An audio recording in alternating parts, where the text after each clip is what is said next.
వివన్ news Telangana Nirmal జిల్లా బైన్సాపట్నంలోని all force పాఠశాలలో 10వ తరగతి విద్యార్థుల వీడ్కోలు సమావేశం మరియు వార్షికోత్సవ వేడుకలు ఘనంగా నిర్వహించారు. వీడ్కోలు కార్యక్రమాన్ని విద్యా సంస్థల chairman doctor V Narender Reddy పూజా కార్యక్రమంతో ప్రారంభించి విద్యార్థులకు పాఠశాల అనంతరం ఉన్నత విద్యా మార్గదర్శకాన్ని అందించారు. విద్యార్థులు లక్ష్యంతో ముందుకు సాగాలని, చెడు అలవాట్లకు దూరంగా ఉండాలని, తల్లిదండ్రులకు మంచి పేరు తీసుకురావాలని సూచించారు. అనంతరం విద్యార్థులు ఆటపాటలతో సందడి చేశారు. ఉపాధ్యాయులకు విద్యార్థులు బహుమతులు అందజేశారు. అదేవిధంగా వార్షికోత్సవ వేడుకల్లో విద్యార్థులు పలు సాంస్కృతిక కార్యక్రమాలు ప్రదర్శించి అలరించారు. Chairman doctor V Narender Reddy జ్యోతి ప్రజ్వలన చేసి కార్యక్రమాన్ని ప్రారంభించారు. క్రీడలు, పోటీ పరీక్షల్లో ప్రతిభ కనబర్చిన విద్యార్థులకు బహుమతులు ప్రదానం చేశారు. సందర్భంగా ఆయన మాట్లాడుతూ విద్యార్థులు విద్యతో పాటు నైతిక విలువలను అలవర్చుకోవాలని, సాంకేతిక మార్పులను అవగాహన చేసుకుని అభివృద్ధి చెందాలని సూచించారు. విద్యతో పాటు కళలకు ప్రాధాన్యత ఇచ్చి సమగ్రంగా ఎదగాలని విద్యార్థులకు ప్రేరణిచ్చారు. కార్యక్రమంలో ప్రిన్సిపల్, ఉపాధ్యాయులు, తల్లిదండ్రులు, విద్యార్థులు పాల్గొన్నారు. చాలా సంతోషం. ఇవాళ ఇక్కడ ఆల్మోస్ట్ చాలా మంది పేరెంట్స్ మహిళా మండలికి ఆల్మోస్ట్ ప్రతి మదర్ ఇక్కడికి వచ్చినట్టుగా కనపడుతున్నారు. బిజీ షెడ్యూల్లో కూడా చాలా మంది ఫాదర్స్ పిల్లల పర్ఫార్మెన్స్ తిరిగించడానికి కావచ్చు, లేకపోతే స్పీచ్లు వినడానికి కావచ్చు, ఇంకేదైనా కావచ్చు. కానీ ఇలా ఇవన్నీ ఒక్కసారైనా మా పిల్లల గురించి మన సమయం వెచ్చించడం అనేది చూస్తూనే ఉన్నాం. ఇప్పుడే ఈరోజు 10th class parent party complete చేసుకుని వచ్చినాం. పిల్లలందరూ కూడా మేము ఖచ్చితంగా 600 మార్కులకు గాను ఒక 590 మార్కులు తీసుకొస్తామన్న స్ఫూర్తిగా ముందుకు వెళ్తున్నారు. 581 మార్కులు మన ప్రీఫైనల్లో రావడం జరిగింది. గతంలో ఉన్న జీపీఏ సిస్టమ్ క్యాన్సిల్ చేశారు.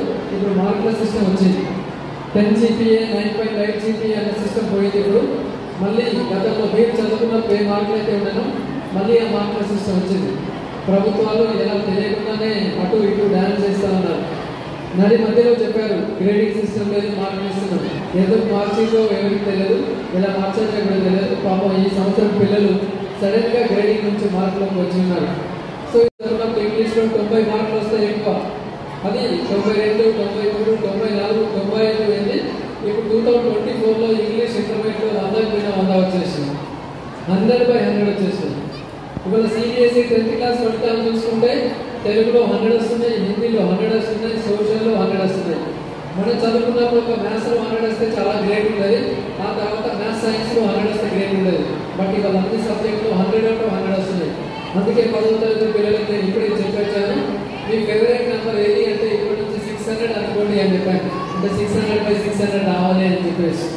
కాబట్టి వాళ్ళ పోటీ చాలా పెద్ద వేస్ట్ అన్నదాన్ని మన పిల్లలకి ఎట్టి పరిస్థితులు నేర్పకూడదు. ఎందుకంటే వాళ్ళ తల్లిదండ్రులు ఎక్కువ మంది ఉన్నారు. ఇవి మీకు తెలియని విషయాలు ఏం కావు. ఇవాళ రేపు అందరికంటే గ్రేటే. ఇవాళ సమాజంలో ముఖ్యంగా మన తెలంగాణలో ఎవరు తక్కువ, అందరూ కూడా అందరికంటే గ్రేటే. ఆ భావాన్ని కొన్ని సందర్భాల్లో మనం కింద పడుతున్నారు. అయినా నేను మళ్ళీ మీకు చెప్తున్నాను, దయచేసి మీ పిల్లలకు మీరు అందించే ఆస్తి ఏదంటే మీరు ఇచ్చే సమయం అనేది మీరు పిల్లలకు అందించే ఆస్తి.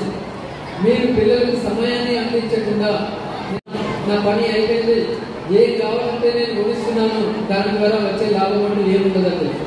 పిల్లలకి కష్టం అంటే ఏది తెలియదు ప్రయత్నం చేస్తున్నారు. 100% లావిష్గా పెంచడం మూలాన వచ్చేది లాభం కాదు, నష్టమే ఉంటుంది. కాబట్టి మరీ లావిష్గా పెంచకూడదు. తర్వాత ₹1 యొక్క విలువ పిల్లలకి ఈ స్థాయి నుంచే మనం నేర్పుతూ ఉన్నప్పుడు మాత్రమే మరి మనం ఏదైనా ముందుకు తీసుకెళ్ళగలం. కాబట్టి మీరేమైనా తల్లిదండ్రులుగా మీ పిల్లలకి ఇదే రకమైన సమయాన్ని ఎల్లప్పుడూ అందించండి. వాళ్ళకి చక్కటి క్రమశిక్షణ అందించండి. సెల్ ఫోన్కు దూరంగా పెట్టండి. ఈ రోజుల్లో ఇవాళ హైదరాబాద్ తర్వాత మిగతా కొన్ని జిల్లాల్లో కూడా డ్రగ్స్ వచ్చేసినాయి. అది ఎంత ప్రమాదకరం.